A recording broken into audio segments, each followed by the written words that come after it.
ഇത് പ്രശ്നം വല്ലാതെ വന്നപ്പോ ഇവരെ നേതാവുണ്ട്. ഇവരെ നേതാവ് എന്ന് പറഞ്ഞാൽ ഇതിന് പരിഹാരം വേണ്ടേ? അപ്പൊ ഇവര് ലാസ്റ്റ് തീരുമാനിച്ച്, അതെ നമുക്കൊരു പണി ചെയ്യാം, സുന്നികൾ പറയണ മാതിരി നമുക്ക് കണ്ട് പറയാം.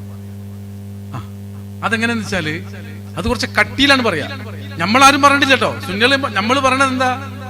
നമ്മള് ഗൗസുല്ലാദം തങ്ങൾ പറഞ്ഞത്, അതല്ലെങ്കിൽ ഇമാം ഷാഫഈ തങ്ങൾ പറഞ്ഞതൊക്കെ നമ്മൾ പറയാം. ഇത് ഇവര് തീരുമാനാക്കിയിട്ട് ജമിയത്തുൽ ഉലമ കൂടിയിട്ട് ഇവര് തീരുമാനിച്ചിട്ട് ഇതിന്റെ നേതാവ് അവസാനം ഗതികെട്ടിട്ട് പറഞ്ഞൊരു വാക്കുണ്ട്. ഒന്ന് കേട്ടോക്കെയാണ്.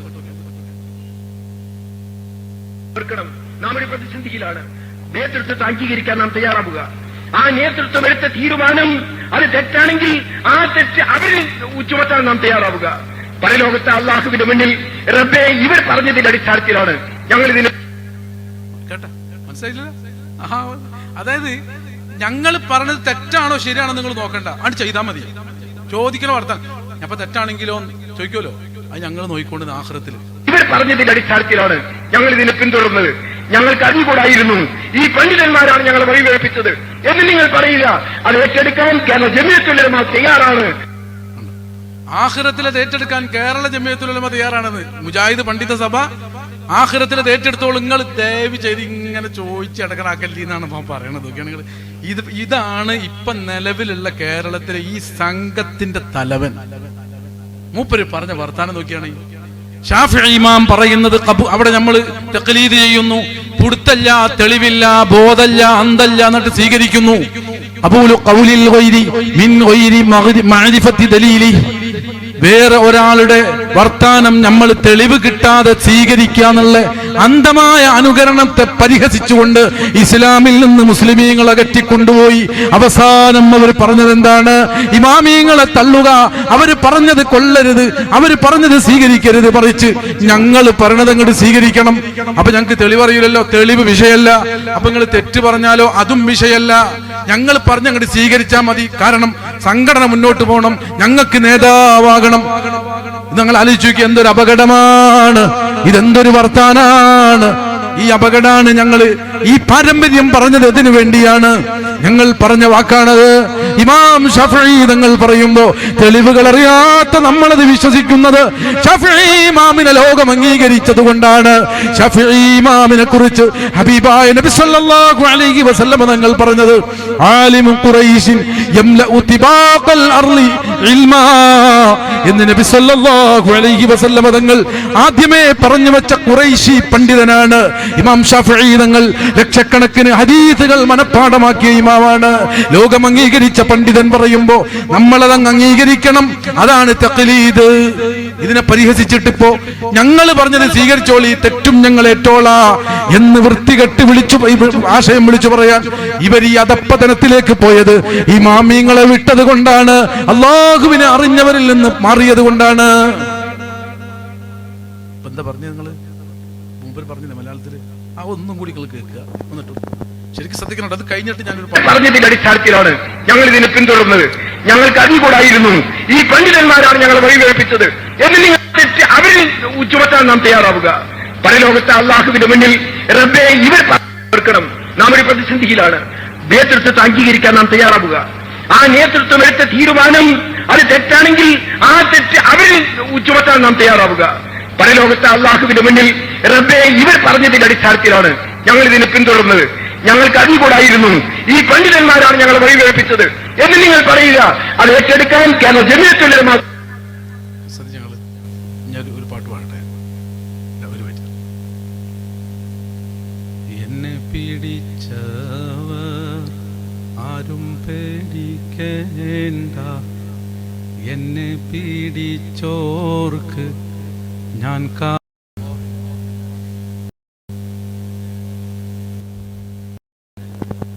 അത് രസമാണ്. അത് എല്ലാവരും ശ്രദ്ധിക്കണം. വെറുതെ രോഗം മാറി. ഇപ്പോൾ ഈ മാതാപിതാക്കൾ ചെയ്തത് മാസം കഴിഞ്ഞു. ഇന്ന് ഡോക്ടറത്തേക്ക് പോകണം. ആ ഡോക്ടറത്തേക്ക് പോയി ഡോക്ടറോട് പറഞ്ഞു, അന്ന് ഈ സൂക്കേട് വന്നപ്പോ നിങ്ങളടുത്ത് വന്നതാണ്, നിങ്ങൾ മരുന്ന് കൊടുത്തു, അന്ന് പെട്ടെന്ന് സുഖമായി, അതുകൊണ്ടാണ് നിങ്ങളടുത്തേക്ക് വന്നത്. വല്ലാഹി ഇപ്പോൾ പോയത് ശിർക്കാണ്. വല്ലാഹി ഇപ്പോൾ പോയത് മൂപ്പരല്ലോ ആള് മാറിയാ ഒരു പറഞ്ഞിട്ട് അതന്നെ ഇപ്പൊ റാത്തായല്ലോ, കഴിഞ്ഞല്ലോ പരിപാടി. മൂപ്പര് പറഞ്ഞ എന്താ നമ്മൾ കേൾക്കാൻ, എന്താണ് മൂപ്പര് പറയണത്? പക്ഷെ വേറൊരു അതിന്റെ ഉള്ളിൽ വേറൊരു കാര്യം പറയണ്ടേ. അത് നമ്മൾ പറയാതെ പോയാൽ മോശമല്ലേ. ഒറിജിനൽ വഹാബിയാണ് എന്ന് പറഞ്ഞാൽ മറ്റോല മാതിരിയല്ല, ഇയാള് ക്ലിയറാ. അതുകൊണ്ടാണ് മൂപ്പര് ആ സത്യം തുറന്ന് പച്ചക്ക് കാര്യം പറയും. നമ്മൾ പറയില്ലേ, അത് കള്ളം തന്നെ പറയാൻ ഞാൻ കെട്ടിക്കണ്, അതൊരു സംഭവമാണല്ലോ. റിസ്ക് എടുത്ത് കക്ക് എന്നിട്ട് നേരം വെളുക്കുമ്പോൾ വിളിച്ചു പറയാം, അതൊരു ആ ശുദ്ധി നമ്മൾ അംഗീകരിക്കണ്ടേ എന്ന് പറഞ്ഞാൽ, ഈ സംഘത്തിൽ ഇത്രമേൽ സത്യം തുറന്നത് ഇയാൾ പറഞ്ഞണ്ട. ഡോക്ടറെ അടുത്തേക്ക് നിങ്ങൾ ഒരട്ടം പോയി, എന്നിട്ട് രോഗം മാറി, പിന്നെ അസുഖം വന്നപ്പോ പിന്നെയും പോയി, ഷിർക്കായി. അവിടെയാണ് ഷിർക്ക് കണ്ടകള്. അത് പറഞ്ഞാൽ മാഷാ അല്ലാഹ്, ഇങ്ങനത്തെ ആൾക്കാരൊക്കെ ഉണ്ടെങ്കിൽ പെട്ടെന്ന് കാര്യം ശരിയാവും. ഇയാൾ ഇവിടെ എവിടെയെങ്കിലും ഉണ്ടാ, അടുത്താണോ? ഇയാൾ ബന്ധപ്പെട്ട ആരെങ്കിലും ഉണ്ടെങ്കിൽ ഒന്ന് കാണാൻ പറ്റുമോ ഇയാൾ? ഞാൻ ഇടയിൽ ചോദിച്ചിട്ടാണെങ്കിൽ കിട്ടുമെങ്കിലും ഒന്ന് ജസ്റ്റ് ഒന്ന് മീറ്റ് ചെയ്യാനുള്ള ബുദ്ധിമുണ്ട്. പണ്ടൊക്കെ ഞാനിത് അങ്ങനെ ഉണ്ടായിരുന്നു, പക്ഷെ ഇപ്പോൾ കുറേയൊക്കെ കുറവാണ്. പക്ഷെ ഉണ്ടെങ്കിലും ഒന്ന് വിളിച്ചാൽ എനിക്ക് കാണാൻ തോന്നി, ഇയാൾ വർത്താനം കേട്ടോ തോന്നി, ഒന്ന് കാണണം ഇയാൾ. ഇയാൾ പറഞ്ഞു നോക്കിയാണ് നിങ്ങൾ വളരെ ശ്രദ്ധിക്കണം. പൊതുവെ നമ്മൾ ഈ ഷിർക്ക് തൗഹീദ് പറയുമ്പോഴേ മൊയ്തീൻ ഷേഖെ കാക്കണേ, ബദരീങ്ങളെ കാക്കണേ എന്നിങ്ങനെ ഒരു ഇങ്ങനെ ഉണ്ടായിട്ടേ അവർക്ക് ജീവിച്ചു പോകാൻ പറ്റുള്ളൂ. മരിച്ചുപോയ മരണപ്പെട്ടുപോയ ഇതൊക്കെ ഷിർക്കിന് ഇവർക്ക് ആവശ്യമാണ്, മരണപ്പെടണം. മൊയ്തീൻ ഷേഖെ കാക്കണേ തന്നെ വേണം. തലട്ട് തല്ലിയാലും ഷിർക്ക് വരില്ല, ഇതുണ്ട് വരണം. ബദരീങ്ങളെ കാക്കണേന്ന് തന്നെ വരണം. എന്നിങ്ങനെ മരിച്ചുപോയ മഹാത്മാക്കളോട് തന്നെ വേണം. കാരണം ജീവിച്ച ചിർക്ക് പോകും. കാരണം ജീവിതം മരണമായിട്ട് ചിർക്കിനെ ബന്ധിപ്പിച്ച് ഇങ്ങനെ വിളി പ്രാർത്ഥന ഇങ്ങനെ പല ഉഡായിപ്പുമായിട്ട് ജീവിച്ചു പോകണം. ഈ കേരളത്തിൽ പ്രാർത്ഥന എന്ന പദമായിട്ട് പള്ള നിറക്കുന്ന ഒരു ടീം ഉണ്ടെങ്കിൽ ഇത് വരുള്ളൂ. പ്രാർത്ഥന എന്ന പദപ്രയോഗത്തിൽ പള്ള നിറക്കുന്ന ടീം. കറക്റ്റ് അഡ്രസ്സാണ് ഞാൻ ഈ പറഞ്ഞത്. അല്ലെങ്കിൽ നിങ്ങൾക്ക് വരാം പ്രാർത്ഥനയെ സംസാരിക്കാൻ ആൺകുട്ടികൾ ആരെങ്കിലും. ഞാൻ ഈ ആൺകുട്ടി എന്ന് പറയുമ്പോൾ ആർക്കും തോന്നണ്ട, ഇനി പെൺകുട്ടികളാണെങ്കിൽ അതങ്ങനെ ഉണ്ടല്ലോ എന്ന് പറഞ്ഞാൽ അവർ ഇനിയിപ്പോൾ ധൈര്യമില്ലാതെ അങ്ങനെ വെല്ലുവിളിച്ച് പ്രശ്നം നിങ്ങൾ വളരെ ഇവിടെ ഇരുന്നിട്ട് സുഖസുന്ദരമായിട്ട് സിമ്പിളായിട്ട് സംസാരിക്കുക. നിങ്ങളെല്ലാവരും ഇതേ ശാന്തമായ സദസ്സിലിരുന്ന് നിങ്ങൾക്ക് കേൾക്കാം. എന്റെ ക്ലിപ്പുകൾ പലപ്പോഴും നിങ്ങൾ കേട്ടിട്ടുണ്ടാവാൻ സാധ്യതയുണ്ട്. എവിടെയും കേട്ടവരുണ്ട്, നിങ്ങൾക്കറിയാം. എത്ര വേണമെങ്കിലും സംസാരിക്കാം. ഉറപ്പ് തരുന്നു, ഞാൻ ഉറപ്പ് തരുന്നു, ഇവർക്ക് തിരിഞ്ഞിട്ടില്ല തൗഹീദ് എന്താണെന്ന്. റബ്ബിനെ കുറിച്ച് പറയാൻ അവർക്ക് അവകാശമില്ല. അത് ഉറപ്പിച്ച് പറയണം. ഞാൻ ഇവിടെ വന്നിരുന്നോട്ടെ, ആരെ വേണമെങ്കിൽ കൊണ്ടുവരാം, അല്ലെങ്കിൽ ഞാൻ അവിടെ വന്നിരിക്കാൻ തയ്യാറുമാണ്. ഇത് രണ്ടും കൂടി ഞാൻ പറഞ്ഞിട്ടുണ്ട്, നിങ്ങൾ മനസ്സിലാക്കണം. സ്റ്റേജ് കെട്ടി ആൾക്കാരൊക്കെ ഇവിടെ തിരി ഞാൻ അങ്ങനെ കണ്ടു വരാം, അങ്ങോട്ട് ഞാൻ വരാം. പക്ഷെ നിങ്ങൾ ഇരിക്കാൻ തയ്യാറാണെങ്കിൽ ഞാൻ വരും. തിരുത്താൻ നിങ്ങൾ തയ്യാറാവണം. നിങ്ങളുടെ വെല്ലുവിളിയും പ്രശ്നമൊന്നുമല്ല. എന്നിട്ട് നമുക്ക് എന്താ കിട്ടുന്നത്? നമ്മൾ തമ്മിൽ വല്ല ബന്ധമുണ്ട? ഒരു ബന്ധമില്ല. പക്ഷെ ഇതൊരു സത്യമാണ്, ഇതൊരു സത്യമാണ്. ഇത് നമുക്ക് തിരുത്താം, നമുക്ക് ഒരുമിക്കാം, ഒരു പ്രശ്നം കൂടെ ഇല്ല. നിങ്ങൾ ആലോചിച്ച് നോക്കൂ. ഈ മൊയ്തീൻ ഷേഖെ കാക്കണേ, ബദരീങ്ങൾ കാക്കണേ എന്ന് പറഞ്ഞ് ചർച്ച ചെയ്യുന്ന സമയത്ത് നമ്മൾ പറയും ഉമ്മാനോട് സഹായം ചോദിക്കല്, ഹോസ്പിറ്റലിൽ പോകലെന്ന് നമ്മൾ പറയും. അപ്പൊ ഇവര് പറയും, നിങ്ങൾ ഈ ഹോസ്പിറ്റലിലേക്ക് പോകണമെന്ന് ഉമ്മാനോട് സഹായം ചോദിക്കണതൊക്കെ ഈ അഭൗതികമായ മൊയ്തീൻ ഷേഖിന്റെ വിഷയത്തിൽ കൂട്ടിക്കലർത്തുന്നത് എന്തിനാ മൗലിയാരെ എന്ന് സാധാരണ അവർ ചോദിക്കാറുണ്ട്. അത് ഇയാള് ചോദിക്കില്ല. അതാണ് ഞാൻ പറഞ്ഞത്, ഇയാള് ശുദ്ധനാണ്. ഇയാൾ ആ കാര്യം തുറന്നാണ് പറഞ്ഞു. ഡോക്ടറെ അടുത്തേക്ക് പോയത് എന്നെ മതി ശിർക്കാവാണ് ഉപര വർത്താനം.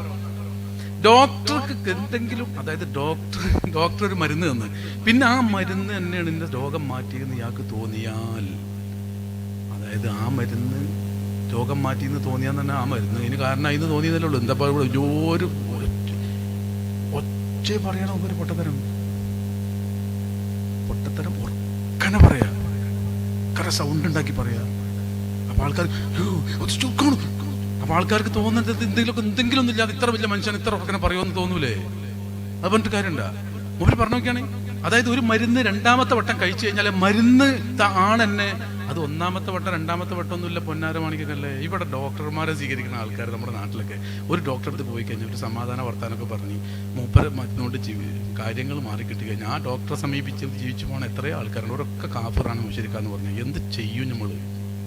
കാലങ്ങളായിട്ടൊരു ഡോക്ടറായിട്ട് മാത്രം സംസാരിക്കണം എത്ര ആൾക്കാർ. അതിന്റെ അർത്ഥം എന്താ? ഈ പറയുന്ന സബബാണെങ്കിൽ ഒരു നല്ല ഉപകാരമുള്ള ഫലമുള്ള സബബ് അങ്ങനെ വെച്ചോ. ആ ഡോക്ടറെ മരുന്നില്ലേ, അത് ശിഫയാകാൻ പറ്റിയ നല്ല ഒരു സബബായിട്ട് അള്ള വെച്ചെന്ന് വെച്ചാ പോരെ? അത് അള്ളാവണോ? അപ്പോത്തിനവിടെ പടച്ചവൻ അവിടെ എന്തിനാണ്? എന്തോ ഒരു കഷ്ടകാലാണ്. നിങ്ങൾ ആലോചിച്ച് നോക്കി. ഇത് ഇതേപോലെ വേറൊരാളുണ്ടല്ലോ ഇതേ സംഭവം പറഞ്ഞ ഒന്ന് വെച്ച് നോക്കിക്കോളൂ. മാത്രവുമല്ല, പുതിയൊരു ചോദ്യം ഈ സദസ്സിനോട് എനിക്ക് അടിവരയിട്ട് ചോദിക്കാനുണ്ട്. നമ്മൾ ശിർക്കിനെതിരല്ലേ? അള്ളാഹു അല്ലാത്ത ഒരുത്തന് കീഴ്പ്പെടുകയോ അവൻ പറയുന്നത് അവനും കൂടി കൂടിയെങ്കിലേ അള്ളാന്റെ പണി മുഴുവനാകുമെന്നോ വിചാരിക്കുന്ന ശിർക്കല്ലേ? എങ്കിൽ എന്റെ വിചാരം, എന്റെ കുഞ്ഞിനെ പൂർണ്ണതയോടുകൂടി സൃഷ്ടിച്ച് എല്ലാ വാക്സിനേഷനും കൊടുത്ത് പുറത്തേക്ക് കൊണ്ടുവരാൻ അള്ളാഹു മാത്രം മതി. പോരാ, അള്ളാന്റെ കൂടെ ഡോക്ടർമാരും ഗൈനക്കും കൂടെ കൂടണമെന്നാണ് വിചാരമെങ്കിൽ അത് ശിർക്കാണ്, കൊടിയ ശിർക്കാണ് എന്ന് വിശ്വസിക്കുന്ന ആളാണ് ഞാൻ. നിങ്ങൾ എങ്ങനെ വിശ്വസിക്കണമെന്ന് എനിക്ക് നിർബന്ധമില്ല. ഞാൻ അങ്ങനെ വിശ്വസിക്കുന്നത് കൊണ്ട് ഞാൻ എന്റെ ഭാര്യയോ എന്റെ മക്കളോ എനിക്ക് സ്വാതന്ത്ര്യമുള്ളയിടത്തുള്ള പെൺകുട്ടികളോ ഗർഭം ധരിച്ചാൽ ഒരു ഡോക്ടറെയും കാണാൻ സമ്മതിക്കില്ല. കാരണം ഞാൻ അവരോട് പറയും അത് ശിർക്കാണ്. ഒരു വാക്സിനേഷനും കൊടുക്കാൻ പാടില്ല. അത് കൊടുക്കുന്നതോടുകൂടി അള്ളാഹ്ക്ക് വിവരമില്ലാതെ ഇല്ലാത്തത് കൊണ്ട് വേറൊരുത്തന്റെ സാധനം കൊടുക്കുകയാണല്ലോ, അപ്പോഴും അത് ശിർക്കാണ് എന്ന് വിശ്വസിക്കുന്ന ആളാണ് ഞാൻ. നിങ്ങൾ എങ്ങനെ വിശ്വസിക്കണമെന്ന് ഇന്ന് രാത്രി പോയി കിടക്കുന്നതിന്റെ മുമ്പ് ആലോചിച്ചാൽ മതി. ഈ ഒരു വിഷം ഉറങ്ങിക്കഴിഞ്ഞാൽ ഇപ്പൊ പോയി പോകും. അതാണ് കിടക്കണേ മുമ്പ് തന്നെ ആലോചിക്കാൻ പറഞ്ഞത്. ഈ ചൂട് തന്നെ ആലോചിക്കണം. ഈ വക വങ്കത്തരം കേട്ടിട്ടുള്ള ഒരു പ്രത്യേക ഒരു ഹര പോലും. എന്താ പറഞ്ഞേ? ഇതൊക്കെ പറയാൻ എന്താണ് ഈ അവസ്ഥ? ഞാൻ പറഞ്ഞു വന്നത് ഇവരുടെ ഉള്ള് അതവർ പറയാണ്, അവർക്ക് അറിയില്ല. ഞാൻ പറഞ്ഞു വന്നത് തൗഹീദ് എന്താന്ന് അവർക്ക് അറിയില്ല എന്ന് ഞാൻ നേരത്തെ പറഞ്ഞില്ലേ? അപ്പോൾ മനസ്സിലായില്ല, അറിയില്ല. അവർക്ക് പേടി ശിർക്കാവോ, അതൊരു തരം ഭ്രാന്താണ്, സംശയരോഗല്ലേ? ആ കാര്യത്തിൽ പറയണ ഞാൻ സംശയരോഗങ്ങൾ കേട്ടിട്ടില്ലേ? അതായത് മൂപ്പർ എവിടുക്ക പോയത്, മൂപ്പർ എപ്പോഴേ വന്നത്, നിങ്ങൾ എവിടുക്ക പോയത്? ഞാൻ കല്യാണത്തിന് പോയി. നിങ്ങൾ ഇന്നലെ 5 മണിക്ക് നിന്ന് 5:30 വന്ന് അരമണിക്കൂർ ഇവിടെ ഇരുന്ന്. പൊന്നാ മോളെ, ഞാനവിടെ പോയപ്പോൾ അവിടെ കൂട്ടുകാരനെ കണ്ട്. ഇന്നലെ കൂട്ടുകാരനെ, ഇന്നൊരു കൂട്ടുകാരൻ. അപ്പൊ ഇന്നലെ കൂട്ടുകാരനോട് പോയി. ഇന്നലെ കൂട്ടുകാരൻ വന്നിട്ടില്ല. എന്തുകൊണ്ട് വന്നില്ല?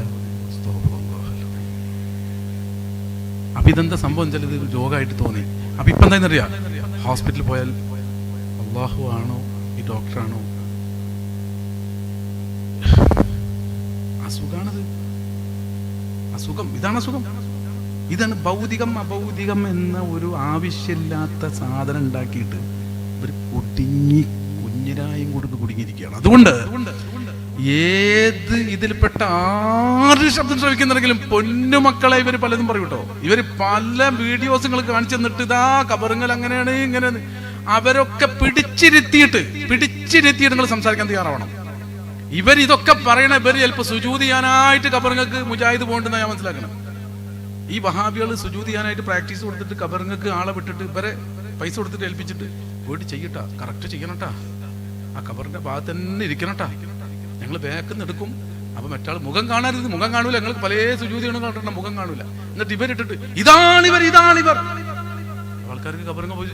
നിങ്ങൾ ആരെങ്കിലും കബറുങ്ങ സുജൂദ് ചെയ്യാലോ ഉണ്ടോ? നമ്മൾ ആരും അങ്ങനെ പഠിപ്പിച്ചിട്ടുണ്ടോ? നമ്മളോടാണല്ലോ നമ്മളെ കുറിച്ചല്ല ഈ ക്ലിപ്പ് ഇടണ്ടേ. എന്നിട്ട് ഈ നമ്മളിൽപ്പെട്ട ആൾക്കാരല്ലേ ആ ക്ലിപ്പിൽ വിശ്വസിച്ച് പോണേ. ഈ ചങ്ങായി ചെയ്തിട്ടില്ല, ഈ ചങ്ങായിനോട് ആരും ചെയ്യാൻ പറഞ്ഞിട്ടില്ല. പിന്നെ ഈ പറയണത്, ഈ ചെയ്യണത് ആരാ? ചോദിക്കാൻ വന്ന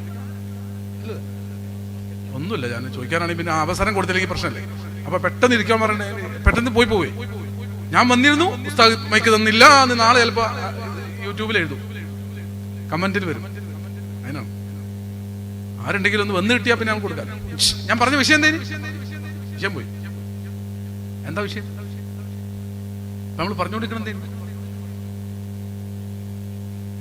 അതെ വിഷയത്തിന്റെ പോയിന്റിൽ നിന്ന് ഏതായാലും ഹോസ്പിറ്റലിലേക്ക് പോയി. 2ാം വട്ടം അങ്ങോട്ട് പോയി. ഇപ്പൊ ഈ പറഞ്ഞാണ്ട് കൊറോണ സമയത്ത് വാക്സിൻ എടുത്തിട്ടില്ല എന്നാണ് പറയണ. ഇപ്പൊ ആള് അത് എടുക്കണോ വേണ്ടേ, എടുത്താൽ എന്താവും എന്നുള്ളത് വേറെ ചർച്ച കേട്ടോ. അതായിട്ട് നമുക്ക് യാതൊരു ബന്ധമില്ല. പക്ഷെ ഞാൻ പറയണത്, ഔലിയാക്കന്മാരെ വിളിച്ചത് ശിർക്കാണെന്ന് പറഞ്ഞ നാവ് കൊണ്ട് വാക്സിന് ശിർക്കാന്ന് അള്ളാഹ് പറയിപ്പിച്ചില്ലേ? നിങ്ങൾ ആലോചിച്ച് നോക്കി. അത് ഈ ഭൗതികന്മാർക്കിടയിലും ഇത്ര വലിയ സംഭവമാക്കി ചിത്രീകരിച്ചടക്കുന്നവർ ഇപ്പൊ പറഞ്ഞല്ലോ, ഡോക്ടറെ സമീപിക്കുന്നത് ശിർക്കാണെന്ന് അവർ പറഞ്ഞില്ലേ? ഇതിന്റെ കാരണം എന്താണെന്നറിയോ? ഇവർക്ക് ശരിക്ക് പറഞ്ഞാൽ എന്താണ് ശിർക്ക് എന്ന് പിടുത്തം കിട്ടിയിട്ടില്ല. അപ്പൊ ഞാൻ അസുഖമാണെന്ന് പറഞ്ഞ അവിടെ നമ്മൾ വിഷയം. ഇതൊരു തരം ഭ്രാന്താണ്, ഒരു അസുഖമാണ്, ഒരു സംശയ രോഗമാണ്. ഇനി ഞാൻ ഇവരെ മൊത്തം ആളുകളെ ശ്രദ്ധിക്കാൻ വേണ്ടിയാണ് ഞാൻ പറഞ്ഞത്. ഇപ്പൊ നിങ്ങൾക്ക് ഒരു പ്രശ്നം അറിയാലോ, ജിന്ന്, ശൈത്വാന്, സിഹിർ പ്രശ്നല്ലേ? എങ്ങനെ ഉടലെടുത്തതാണ്?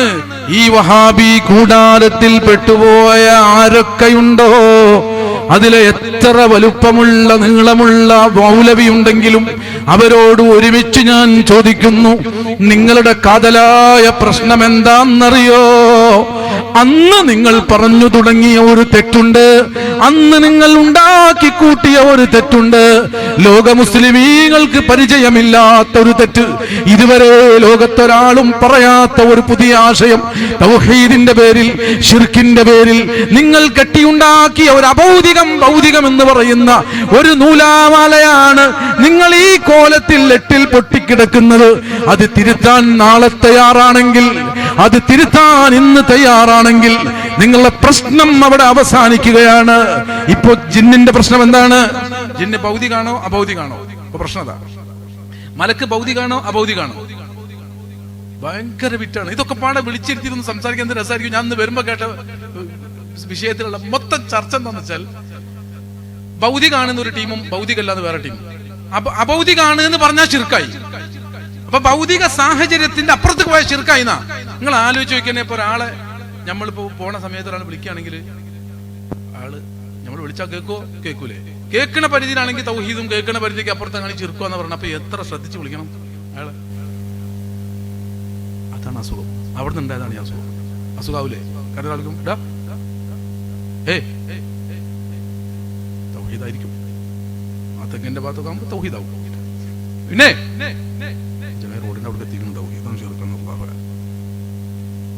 പ്രശ്നമില്ലേ? പിന്നെ കേൾക്കണില്ലല്ലോ റബ്ബേ, കേൾക്കണില്ലല്ലോ. കേൾക്കുന്ന പരിധിക്ക് അപ്പുറത്താണെങ്കിൽ അഭൗതികം, ശിർക്ക്, തൗബയണ്ടേ? നോക്കി നിങ്ങൾ, ഇത് ഒരു അസുഖല്ലേ? ഇത് അസുഖമാവണ്ടേ? ഇതൊരു രോഗമല്ലേ? ഈ രോഗത്തിന് ചികിത്സ വേണ്ടേ? അതെങ്ങനെ ചികിത്സിക്കും? ഈ ഭൗതികം എന്ന ഒരു അർത്ഥവും ഇല്ലാത്തൊരു വാക്ക് കൊണ്ടുവന്നിട്ട് ഡോക്ടറിൽ വരെ ഇവർക്ക് തെറ്റിദ്ധാരണ വരെയാണ്. ഇവർ ചുഴലി പറഞ്ഞതനുസരിച്ച് മൂപ്പരെ പെണ്ണുങ്ങൾ 2ാം വട്ടം പോണത് ഒരേ ഡോക്ടറെ എത്തുകയാണെങ്കിൽ ആട്ടി ഉറപ്പാട്ടാ തിരിച്ചു വീട്ടിൽ. ആദ്യം പോയത് കൊടുക്കാം, ഞാൻ മറ്റേ ഹോസ്പിറ്റൽ. ഇപ്പോഴോ അതേ ഹോസ്പിറ്റലിൽ കാണി അപ്പൊ കൊടുക്കും, കാരണം ശിർക്കല്ലേ ചെയ്ത്. അപ്പൊ പേടി, 2ാം വട്ടം പോയ ശിർക്കാവോ? നിങ്ങൾ ആലോചിച്ച് നോക്കൂ. അപ്പൊ മഹാന്മാരിൽ നിന്ന് നമ്മൾ ഇത് വിശ്വസിക്കുമ്പോ മഹാന്മാരിൽ അത് ദിവ്യത്വം കൽപ്പിക്കുന്നുണ്ടോ ഇല്ല? അപ്പൊ യാ ഗൗസു യാ മുഹയ്യദ്ദീൻ, പേടി പേടി. ശിർക്ക് വരുമോ? പേടി. മമ്പുറത്തെ തങ്ങളെ പേടി. ആ പേടി തൗഹീദും ശിർക്കും തിരിയാത്തത് കൊണ്ടാണ് ഡോക്ടറെ അടുത്തേക്ക് പോയപ്പോഴും ആ പേടി, വാക്സിൻ എടുക്കുന്നതിലും പേടി. ചുരുക്കത്തിൽ എന്താണ് റബ്ബ്, ആരാണ് അല്ലാഹ് തിരിഞ്ഞില്ല. അവന്റെ കഴിവെത്ര വിശാലതയുള്ളതാണ് മനസ്സിലായില്ല. അതുകൊണ്ടാണ് ഈ അപകടങ്ങളിലേക്ക് മുഴുവനും ഇവരെത്തിപ്പെട്ടത്. ഞാൻ ചുരുക്കുന്നു, നിർത്തുന്നു. അവസാന സമയത്ത് ഈ ശബ്ദം ശ്രവിച്ചവർ, നേരത്തെ ഞാൻ ചോദിച്ച മാതിരി ഒന്നും കൂടി ചോദിക്കാൻ ആരെങ്കിലും ഉണ്ടെങ്കിൽ, നിങ്ങൾക്ക് അറിവിൽ ആരെങ്കിലും ഉണ്ടെങ്കിൽ അവരൊന്നുകിൽ വരണം, അല്ലെങ്കിൽ അവരുമായിട്ട് നമുക്ക് ഇതിൽ കഴിഞ്ഞാലും ബന്ധം തുടരണം. ഈ വിഷയം നമുക്ക് തിരുത്തണം. കേരളക്കര ഇന്നല്ലെങ്കിൽ നാളെ കേൾക്കണം. ഭൗതികം അഭൗതികമെന്ന് ഞങ്ങളങ്ങ് പറഞ്ഞുപോയി, തിരുത്തിയിരിക്കുന്നു എന്ന് മുജാഹിദ് കടപ്പുറത്ത് മൊത്തം ആൾക്കാരെ വിളിച്ചു കൂട്ടിയിട്ട് ഇവരിത് തിരുത്തണം. മലക്കുകളുടെ സഹായം, ഇവരിപ്പോ പറയുന്ന ജിന്നിന്റെ സഹായം അഭൗതികമാണ്, അതുകൊണ്ട് അത് ചോദിക്കുന്നത് ശിർക്കാണ്. അപ്പൊ ഒരു ടീം ജിന്നിന്റെ സഹായം ഭൗതികമാണ്, പക്ഷെ ചോദിക്കാൻ പാടില്ല. ഭൗതികമായി എന്നുള്ളത് കൊണ്ട് ശിർക്കല്ല, പക്ഷെ ചോദിക്കാൻ പാടില്ല. ഈ ഭൗതികമാണ് അഭൗതികമാണ് എന്ന വിഷയത്തിൽ പ്രശ്നത്തിലാണ് ഇപ്പൊ നിൽക്കുന്നത്. അതാണ് ഇപ്പൊ പറയുന്നത്, ജിന്നിനോട് സഹായം ചോദിക്കാന്നും അത് ഭൗതികാണെന്നും ശിർക്കല്ലാന്നും ഒരു ടീം വാദിച്ചുകൊണ്ടിരിക്കുകയാണ്. ഈ വിഷയവും വിവാദവും നടക്കുന്നത് ശിർക്ക് തൗഹീദിലാണെന്ന ഈ ഒരു വലിയ മാരകമായ അവസ്ഥ. എങ്ങനെ ഇതിൽ നിന്ന് ഇവർ രക്ഷപ്പെടും? എത്ര അപകടമാണിത്! അള്ളാഹു നമ്മളെ ഈമാൻ കാത്ത് രക്ഷിക്കട്ടെ. അള്ളാഹു നമ്മുടെ ഖൽബ് നന്നാക്കി തരട്ടെ. പടച്ച റബ്ബേ, ഞങ്ങളിൽ രോഗികളുണ്ട്, നീ ശിഫ നൽകണേ അല്ലാഹ്. ഞങ്ങൾക്ക് ഹിദായത്തിന്റെ മേഖലയിൽ, സുന്നത്ത് ജമാഅത്തിന്റെ പ്രവർത്തന രംഗത്ത് അടിയുറച്ചു നിന്ന് പ്രവർത്തിക്കാൻ നീ തൗഫീഖ് നൽകണേ അല്ലാഹ്. ആമീൻ യാ റബ്ബൽ ആലമീൻ. ഇൻഷാ അല്ലാഹ് ടോട്ടൽ ഞാൻ കുറച്ച് ഈ ക്ലിപ്പിന്റെ വിഷയത്തിലൂടെ ഏതെങ്കിലും ഒരു സാധനം ഉണ്ടോ? ആണ്ടിട്ടാ മതി. എന്തിട്ടാലും ക്ലിപ്പനല്ലേ. സഹായത്തട്ടം അത് ജിന്നുകളോട് പാടുണ്ട്, കുഴപ്പമില്ല എന്നുള്ള ഒരു അരവാക്ക് പോലും എവിടെയും എഴുതുകയോ പ്രസംഗിക്കുകയോ ചെയ്തിട്ടില്ല. ഒരു കാരണം നമുക്ക് കണ്ണുകൊണ്ട് കാണാൻ പറ്റുന്നില്ലെങ്കിലും നമ്മുടെ പരിസരത്തുള്ള മലക്കുകളോടോ ജിന്നുകളോടോ സഹായം ചോദിക്കാൻ തെളിവുണ്ട്. മുജാഹിദുകൾ ഇമാം ഷൗക്കാനി പറയുന്നു, ഈ ഹദീസിൽ നമുക്ക് കണ്ണുകൊണ്ട് കാണാൻ പറ്റുന്നില്ലെങ്കിലും നമ്മുടെ പരിസരത്തുള്ള മലക്കുകളോടോ ജിന്നുകളോടോ സഹായം ചോദിക്കാൻ തെളിവുണ്ട്. ആര് പറയുന്നു? ലോകത്ത് ഷെയ്ഖുൽ ഇസ്ലാം. ഇപ്പൊ കേട്ടല്ലോ ഏകദേശം ഈ തർക്കത്തിലേക്ക് എത്തിയത് ഈ വിഷയം തിരിയാത്തോണ്ടാ. പോകുന്നവരൊക്കെ ഒരു കാര്യം മനസ്സിലാക്കണം, നമ്മൾ ഈ മജ്‌ലിസിലേക്ക് ഒരുപാട് ചെലവുണ്ടാവും. അത് ഇവരെ പ്രവർത്തകർ ഇങ്ങനെ നിൽക്കണ കാണുമ്പോൾ എനിക്ക് തോന്നുന്നുണ്ട്. അപ്പൊ നിങ്ങളൊക്കെ അതിൽ എല്ലാവരും ഇടപെടണം. എല്ലാവരും. നിങ്ങൾക്കറിയാം, ഇതിന്റെ ഒരു കറയുമില്ലാത്തൊരു ലക്ഷ്യം ഇതിനുണ്ട്. ഞാൻ പറഞ്ഞല്ലോ, മരണത്തോടുകൂടി അവസാനിക്കുന്നില്ല, മരിച്ചാലും ഉണ്ട്. അപ്പോഴാണ് ഇതെല്ലാം അനുഭവിക്കാൻ നമുക്ക് സാധിക്കുക എന്ന് പറയുന്ന ഒരു വിഭാഗമാണ് സുന്നത്ത് ജമാഅത്തിന്റെ പ്രവർത്തകരാണ് നമ്മൾ. അതുകൊണ്ട് നിങ്ങൾ എല്ലാവരും ഇതുമായി ബന്ധപ്പെട്ട് ബക്കറ്റുണ്ടോ? എല്ലാവരും ഇടപെടണം. അപ്പൊ ഒരു 500 രൂപ ഇതിലേക്ക് ചോദിക്കണ്ട, ചെയ്താൽ മതി. നിങ്ങൾ വല്ല എന്നോട് ഒന്ന് പറഞ്ഞാൽ കുറച്ച് നേരത്തെ നിങ്ങൾ ശ്രദ്ധിക്കണം. ആയിക്കോട്ടെ. അപ്പൊ നിങ്ങൾ എന്ത് ചെയ്തോളി, ആ ബക്കറ്റിലൊക്കെ സജീവമായിട്ട് ഇടണം. അള്ളാഹു റാഹത്താക്കട്ടെ, എല്ലാം അള്ളാഹു ഫതഹാക്കട്ടെ, അള്ളാഹു സ്വീകരിക്കട്ടെ.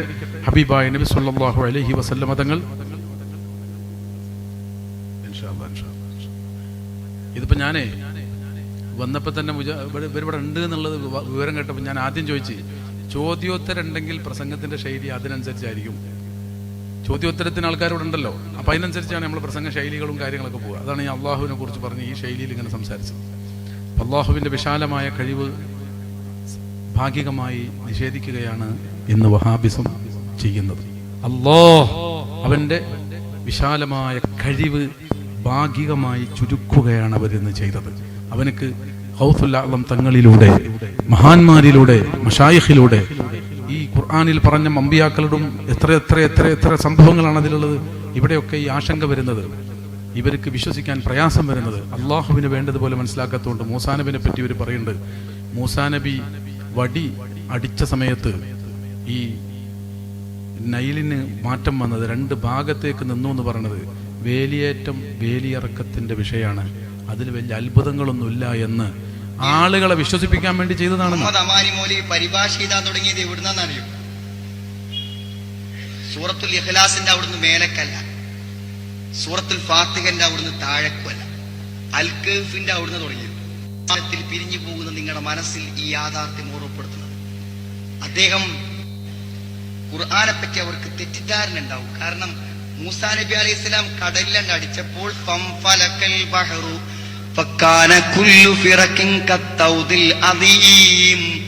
കടല് പിളന്നു, എന്നിട്ട് മണലും മണ്ണ് നിൽക്കുന്ന പോലെ വെള്ളം നിന്നു എന്നിപ്പോ ഒരു അമുസ്ലിം വായിച്ചാൽ ഖുർആനെ പറ്റി തെറ്റിദ്ധാരണ ഉണ്ടാവില്ല അദ്ദേഹത്തിന്. അത് തീർക്കണമെന്നാണ് അദ്ദേഹം വിചാരിച്ചത്. ഖബറിൽ ശിക്ഷ ഉണ്ട് എന്ന് പറഞ്ഞാൽ ആരാ വിശ്വസിക്കുക? മനുഷ്യൻ ദ്രവിച്ച് അടങ്ങിപ്പോകുന്ന ഖബറിൽ ശിക്ഷ ഉണ്ടെന്ന് വ്യാഖ്യാനിക്കേണ്ടത്, വിശദീകരിക്കേണ്ട സഹോദരങ്ങളെ. സുലൈമാൻ നബി എന്ന മഹാനായ ഒരു പ്രവാചകൻ ഉറുമ്പുകളോട് വർത്താനം പറഞ്ഞു എന്ന് പറഞ്ഞാൽ ഇതൊരു അന്ധവിശ്വാസത്തിന്റെ ഗ്രന്ഥാന്ന് ആൾക്കാർ വിചാരിക്കൂല. അദ്ദേഹം അതിനൊക്കെ സുന്ദരമായി വ്യാഖ്യാനിച്ചു. വേലിയിറക്കുണ്ടായപ്പോ മൂസാ നബി പരിചയസമ്പന്നനായ ആട്ടിടയൻ വടിയും കുത്തി അങ്ങനെ ഉണ്ട് കടന്നുപോയി. അല്ലെ, കേൾക്കുമ്പോൾ എന്ത് മനോഹരമാണ്. ഏത് ബുദ്ധിക്ക് ഉൾക്കൊള്ളാം. നമ്ലത്ത് എന്ന് പറഞ്ഞാൽ ഉറുമ്പല്ല, അതൊരു ഗോത്രവർഗക്കാരിയാണ്. അല്ല ഉറുമ്പിനോട് വർത്താനം പറഞ്ഞു. എന്താ പ്രശ്നം പറയുന്നത്? ഇവർക്ക് ഇങ്ങനെ തോന്നുകയാണ് ഇത് പ്രശ്നമാവൂലേ? കാരണം മൂസാ നബി വടികൊണ്ട് അടിക്കുമ്പോ എങ്ങനെയാണ് ഈ നദി ഇങ്ങനെ മാറണെന്ന് മനസ്സിലാവണില്ല എന്നുള്ള ഒരു പ്രശ്നം. ആ പ്രശ്നം വരുന്നത് എവിടുന്നാണെന്നറിയോ? ഈ നദി ഇങ്ങനെ മാറ്റണത് അള്ളാഹു ആണ് എന്ന് ചിന്തിക്കാത്തോണ്ടുള്ള പ്രശ്നമാണ്. ഈ നദി ഇങ്ങനെ ആവണതിന്റെ പിന്നിൽ ആരാ? അള്ളാഹു ആണ്. പിന്നെ ടെൻഷൻ അടിക്കണേ? അള്ളാഹു ആ നദിനെ പടച്ച് ആ വെള്ളം ഇങ്ങനെ ചലിപ്പിക്കുന്ന ഈ മൂസാ നബിനെയും പടച്ച ഈ ചങ്ങായിനെയും പടച്ച് ഈ ലോകം മുഴുവനും ഇല്ലായ്മയിൽ നിന്ന് പടച്ച റബ്ബ് പടച്ചു എന്ന് പറയുമ്പോ ഈ അമുസ്ലിമിനോ അതല്ലെങ്കിൽ നിരീശ്വരവാദിക്കൊക്കെ മനസ്സിലാക്കാൻ കഴിഞ്ഞില്ലേ നോക്കിക്കണേ നമ്മള്. സൂര്യനും ചന്ദ്രനും നക്ഷത്രാദി ഗോളങ്ങളും പടച്ചവനാണ് റബ്ബ് നമ്മൾ പറഞ്ഞില്ലേ? അതൊക്കെ പടക്കാൻ റബ്ബിന് കഴിയും. മൂസാ നബിന്റെ ആ വടിങ്ങനെ അടിക്കുന്ന സമയത്ത് ആ വെള്ളം ഇങ്ങോട്ടാക്കാൻ അള്ളാഹ്ക്ക് കഴിയൂല. അപ്പൊ ഞാൻ പറഞ്ഞു വന്നത്, അവിടെ അള്ളാഹുവിനെ മനസ്സിലാക്കുന്നിടത്ത് പ്രശ്നം വന്നതാ. ഇതാണ് ഞാൻ പറഞ്ഞത്, ഇവർക്ക് മനസ്സിലായിട്ടില്ല അല്ലാഹുവിനെ. അതാണ് ഉറുമ്പ് സംസാരിക്കും. ഉറുമ്പ് ഉണ്ടാവോ ചങ്ങായി? എന്നിട്ടല്ലേ സംസാരിക്കല്? ഉറുമ്പ് സംസാരിക്കണമെങ്കിൽ ഉറുമ്പ് എന്ന സാധനം വേണ്ടേ? അതെങ്ങനെ ഉണ്ടായതാ? അത് അള്ളാഹ് ഉണ്ടാക്കിയതാ. അത് ശരി, അത് അള്ളാഹ് എങ്ങനെ ഉണ്ടാക്കി? അത് എങ്ങനെയെന്ന് അറിയില്ല. അവിടെ ഒരു വയലിച്ചല്ലേ, ആ റബ്ബല്ലേ ഉറുമ്പിനെ സംസാരിപ്പിച്ചത്. ഇല്ലായ്മയിൽ നിന്ന് ഇതെല്ലാം പടച്ച റബ്ബല്ലേ. അപ്പൊ അല്ലാഹുവിനെ അള്ളാഹുവിനെ വേണ്ടതുപോലെ അവർക്ക് മനസ്സിലായിട്ടില്ല. അതാണ് നേരത്തെ തുടക്കത്തിലെ ഞാൻ പറഞ്ഞത്. അപ്പൊ ഈ ക്ലിപ്പ് അങ്ങോട്ടും ഇങ്ങോട്ടും തിരിഞ്ഞല്ല കിടക്കണത്, അതാണ് ഇടയിൽ ഇത് വന്നത്. ഞാൻ പറഞ്ഞു വന്നത്, അള്ളാഹുവിനെ മനസ്സിലാക്കാത്തത് കൊണ്ടാണ് ഈ കറാമത്തും ഈ മുഅ്ജിസത്തും ഒക്കെ അത്ഭുതമായിട്ടും പ്രശ്നമായിട്ടും തോന്നുന്നത്. ഇപ്പൊ കുറെ ആൾക്കാർക്ക് മഹാന്മാരെ കൊണ്ട് ഇത്ര വലിയ കറാമത്ത് ഉണ്ടാവുമോ എന്നുള്ള ബേജാറ് വരികയാണ്. അപ്പൊ ഇവര് ചിന്തിക്കണം എന്താ അറിയോ? ഇവര് ചിന്തിക്കുന്ന പ്രശ്നം ഈ ഡോക്ടർ അവിടെ ചിന്തിച്ച മാതിരിയാണ്. ഡോക്ടർ അടുത്തേക്ക് 2ാം വട്ടം പോയി കഴിഞ്ഞാൽ ഈ ശിർക്കാവെന്ന് പറയാൻ കാരണം ഇയാൾക്ക് തോന്നാണ് ഈ ഡോക്ടറാണ് ഇത് ചെയ്യണത്, ഡോക്ടറാണ് ചെയ്യണത് എന്നുള്ള ആ അസുഖാണ്. അപ്പൊ മഹാന്മാരിൽ നിന്ന് വരുന്ന കറാമത്ത് ചങ്ങായെ അല്ലാഹു ആണ് വെളിവാക്കുന്നത്. അത് പടച്ചറപ്പാണ് ചെയ്യുന്നത് എന്ന് പറയുമ്പോ പിന്നെ പ്രശ്നമില്ല, അവിടെ ആശങ്ക വരാൻ പാടില്ല. അപ്പൊ അങ്ങനെ അല്ലാഹുവിനെ തിരിയാത്തതിന്റെ പേരിലാണ് ഇവർ പെട്ടുപോയത്, ഈ അവസ്ഥയിൽ ഇവരായത്. അത് അവരിൽ പെട്ട മുഴുവൻ ആളുകളും തിരുത്താനും പഠിക്കാനും തയ്യാറാവണം. ഈ അബദ്ധം പിണഞ്ഞ പൂർണ്ണാർത്ഥത്തിൽ ഈ അബദ്ധം പേറുന്ന ആളുകളാണ് തബ്ലീഗ് ജമാഅത്ത്. അത് നിങ്ങൾ പ്രത്യേകം മനസ്സിലാക്കണം. ആ ഡ്രസ്സിൽ നല്ല മട്ടത്തിന് നല്ല വൃത്തിയുള്ള വഹാബി, വേറെ ഒരു വ്യത്യാസവും ഇതിലില്ല. അതിനെന്താ വേണ്ടെന്ന് പറയുന്നത്? അതിന് ഇവിടെ ഒരു തബ്ലീഗ് ഉണ്ടെങ്കിൽ അത് കറക്റ്റ് ഫിറ്റ് ആവും. ഇവിടെ ആരും ഉണ്ടോ? ഒരാളെ കിട്ടുമോ? ഇല്ലല്ലോ. ഇവിടെ ഒരു വർക്കത്തിൽ ഒരാളെ കിട്ടുകയാണെങ്കിൽ റാഹത്തേന്. എന്നാ ഇപ്പൊ അതാണ് കഴിഞ്ഞ്, കാര്യങ്ങളുണ്ട് കഴിഞ്ഞ്. നല്ല നിലക്ക് തന്നെ പ്രശ്നത്തിനല്ല പറഞ്ഞത്, അയാൾ ഉണ്ടെങ്കിൽ കറക്റ്റ് ഫിറ്റ് ആവും അത്. അപ്പൊ നിങ്ങൾ കാരണം തരാം, മൗലിദിന് അവിടെ വരും, പള്ളി കൂട്ടുപ്രാർത്ഥനയ്ക്ക് ഒരു പങ്കെടുക്കും, ജമാഅത്തിൽ നമ്മളെ കൂടെ ഉണ്ടാവും, സിയാറത്ത് ഇറങ്ങുമ്പോൾ വേക്കൽ ഒന്നിങ്ങനെ നിൽക്കും. ഒരുപാട് സൈലന്റ് ആയിട്ട് ഒരുപാട് ശൈലി കണ്ട ഒരിക്കലും തിരിയൂല. അതിനെന്ത് ചെയ്താൽ മതി? വർത്താനം പറഞ്ഞാൽ മതി. അവർ ഇന്ന് വർത്താൻ പറഞ്ഞാൽ മതി. ഞാനങ്ങനെ എത്രയോ സമയത്ത് ചെയ്യേണ്ടി വന്നിട്ടുണ്ട്. അതാണ് അങ്ങനെ പറയാൻ കാരണം, അവരുണ്ടെങ്കിൽ ഇപ്പൊ തന്നെ മനസ്സിലാവും ഇതാരാന്ന്. ഒന്നാണ്, ഒരു വ്യത്യാസമില്ല. അറിയാത്ത കുറച്ച് ആളുകൾ അതിലുണ്ട്, അത് മറ്റൊരു കാര്യമാണ്. അപ്പൊ അവരോട് പറയാനുള്ളത്, അത്തരം വിഷയങ്ങളൊക്കെ വഹാബിസം എന്ന് പറയുന്ന ഈ ഒരു വിപത്ത് ലോകത്ത് ഈ വിഷയത്തിന് തുടക്കം കുറിച്ച ഇബ്നു അബ്ദുൽ വഹാബും ഇബ്നു തൈമിയ അതിനു മുമ്പ് ഒരൊറ്റ കുട്ടിയും പറഞ്ഞിട്ടില്ല. ഹത്താ ജാ ഇബ്നു തൈമിയ എന്ന് പറയുന്ന ഇബ്നു തൈമിയ തുടക്കം കുറിച്ച ഒരു പ്രശ്നമാണ് ഈ വഹാബിസം. ഇബ്നു തൈമിയാണ് വിശദീകരിക്കുന്നത്. ഹത്താ ജാ ഇബ്നു തൈമിയ വതകല്ലമ ഫീഹി ബികലാമിൻ യുൽബിസു ഫീഹി അല ദുഅഫാ. അറിവില്ലാത്തവരെ തെറ്റിദ്ധരിപ്പിക്കുന്ന സംസാരവുമായി ആദ്യമായി രംഗത്ത് വന്ന ഇബ്നു തൈമിയ അതിനു മുമ്പ് ഒരൊറ്റ കുട്ടിയും ചെയ്തിട്ടില്ല എന്ന് ഇമാം സുബക്കി ശിഫാഉ സഖാമിൽ പറയുകയാണ്.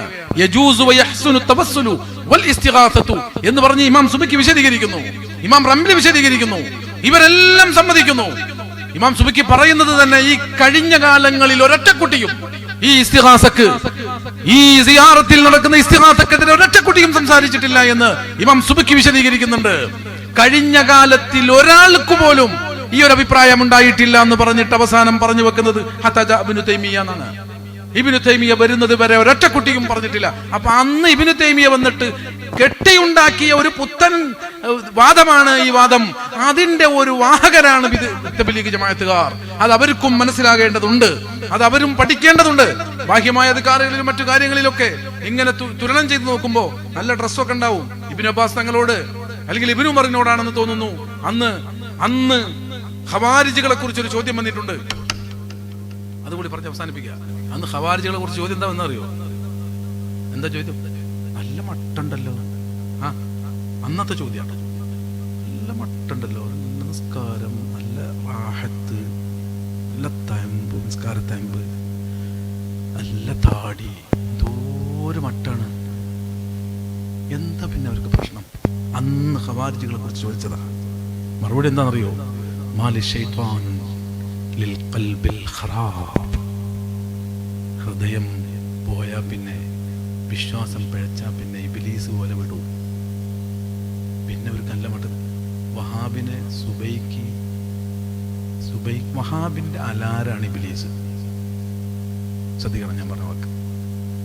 വഹാബികളുടെ അലാരം എന്ന് പറഞ്ഞാൽ തഹജ്ജുദിന് സുബൈക്ക് എണിക്കാനുള്ള അലാരമാണ് ആര്?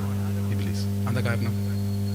ഇബ്ലീസ് ഇവനെങ്ങാനും കടന്നുറങ്ങി പോയി കഴിഞ്ഞാൽ ആൾക്കാർ അത് വഹാബികൾ ശരിയല്ലാന്ന് തോന്നിപ്പോവും. അപ്പൊ ഇവൻ കറക്റ്റ് പള്ളിക്കൊക്കെ പോകണ്ടേ, എന്നാലല്ലേ ആൾക്കാർ ഇവൻ ശരിയാന്ന് മനസ്സിലാക്കുള്ളൂ. അപ്പൊ ഇവനെങ്ങാനും ഉറങ്ങുകയാണെങ്കിൽ അപ്പം മുട്ടി വിളിക്കാൻ ആര് വരും? ഇബ്ലീസ് വരും. അതാണ് ഞാൻ പറഞ്ഞത്, വഹാബികളുടെ അലാരമാണ് ഇബ്ലീസ്. തമാശ പറഞ്ഞല്ല, അതാണ് എന്റെ കറക്റ്റ്. അപ്പൊ അതുകൊണ്ട് അവരുടെ ചില ജീവിത ശൈലികളും കാര്യങ്ങളൊക്കെ കറക്റ്റ് പോകുന്നുണ്ട് എന്ന് തോന്നുമ്പോൾ നിങ്ങൾ ആശയം പിഴച്ച ശേഷമാണ് നമ്മൾ ഇതൊക്കെ പറയുന്നത്. ആശയം പിഴച്ചു എന്ന് കണ്ടാൽ പിന്നെ ഈ ശുദ്ധിയും ഈ കാര്യങ്ങളൊക്കെ നിങ്ങൾ നല്ല ഡ്രസ്സൊക്കെ ഇട്ട് ഇങ്ങനെ തെളിഞ്ഞ് വൃത്തിയാക്കി വരികയാണെങ്കിൽ അവരെ വൃത്തിയാക്കാൻ പോലെ കൂടെ സപ്പോർട്ടറാണ് ആര്? ഇബ്ലീസ്. അപ്പോ നിസ്കരിച്ച വല്ല ഫലവും വേണ്ടേ? എന്നാലല്ലേ ഇബ്ലീസിനെ അത് പിന്തിരിപ്പിക്കേണ്ട കാര്യമുള്ളൂ. നിസ്കരിച്ചാൽ ഒരു ഫലവുമില്ല, അള്ളാഹ് സ്വീകരിക്കില്ല. ബിദ്അത്തുകാരന്റെ നിസ്കാരം കബൂലാകില്ല. അത് അള്ളാഹുവിന് വേണ്ട. അള്ളാഹുവിന് വേണ്ടാത്തതിന് പിന്നെ ഇബ്ലീസിനും വേണ്ട. ഇബ്ലീസ് പിന്നെ അതിനെ മുടക്കാനും നിൽക്കില്ല. അപ്പോ ഇബ്ലീസ് ഇടപെടുന്നത് വിശ്വാസിയുടെ പിന്നിലാണ്. ഇവ വിശ്വാസികളല്ല, വിശ്വാസത്തിൽ മായം ചേർത്തവരും പിഴവ് പറ്റിയവരുമാണ്. അപ്പൊ അതിരിങ്ങനെ കണ്ടിട്ട് ഓല വേഷവിധാനത്തിൽ പെടണ്ട എന്ന് അന്ന് ഖവാരിജികളെ കുറിച്ച് ഇവര് ഉമർ തങ്ങൾ പറഞ്ഞത് ഞാനൊന്ന് ഇവിടെ ആവർത്തിച്ച് ഓർത്തുകൊണ്ട് തൽക്കാലം ഇൻഷാ അള്ളാഹു നമ്മുടെ ഈ സംഗമം ഇതിനുവേണ്ടി പ്രവർത്തിച്ചവർ, ഇതിനുവേണ്ടി സഹായിച്ചവർ, ഇതിന്റെ പ്രവർത്തന മേഖലയിൽ ഏതൊക്കെ മേഖലയിൽ എങ്ങനെയൊക്കെ സപ്പോർട്ട് ചെയ്തവരുണ്ടോ അവർക്കൊക്കെ അള്ളാഹു ഹബീബായ നബി സല്ലല്ലാഹു അലൈഹി വസല്ലം തങ്ങളുടെ ശഫാഅത്ത് നൽകി അനുഗ്രഹിക്കട്ടെ. നമ്മുടെ ഖൽബ് അള്ളാഹു നന്നാക്കി തരട്ടെ. നേരത്തെ പറഞ്ഞ ഈ ചുഴലി എന്ന് പറഞ്ഞ ആളിവിടെ വന്നു എന്നതൊക്കെ ഞാൻ ഇപ്പോഴാണ് നിങ്ങൾ പറഞ്ഞ ഈ ശബ്ദം കേട്ട് ഇപ്പോഴാണ് ഞാൻ അറിഞ്ഞത്. എനിക്കറിയില്ല ഈ മനുഷ്യ ഇവിടെ വന്നതോ തോന്നുന്നു. യാദർശികമായിട്ട് ആ സാധനം അതിലുണ്ടായതുകൊണ്ട് ഞാനത് പറഞ്ഞു എന്ന് മാത്രം.